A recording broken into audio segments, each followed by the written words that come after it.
भंगिया पिसत रहनी भोला देखी न सिलवट फूट गईल।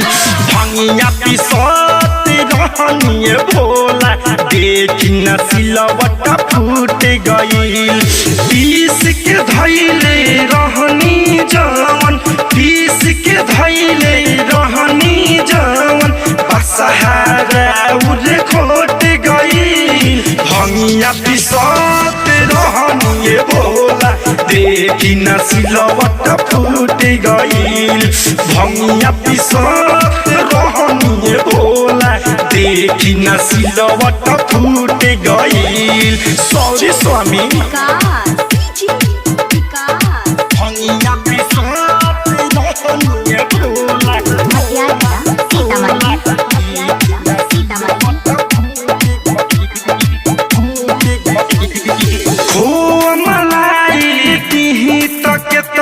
मन गौर न भरे।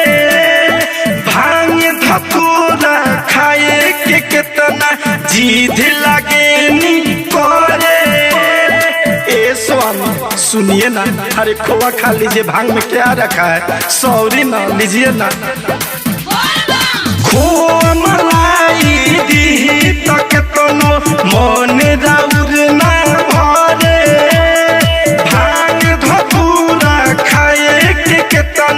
जिद लगनी करे, जिद लगनी करे।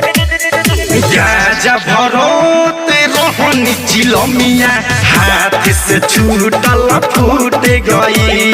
भंगिया पिसत रहनी भोला देखी न सिलवट फूट गई। पीस के धैले रहनी जवन, पीस के धैले रहनी जवन, बसहारा उरे घोट गई। भंगिया पिसत रहनी भोला देखी न सिलवट फूट गई। भंगिया पिसत रहनी भोला देखी न सिलवट फूट गई। देखी न सिलवट फूट गई। देखी न सिलवट फूट गई।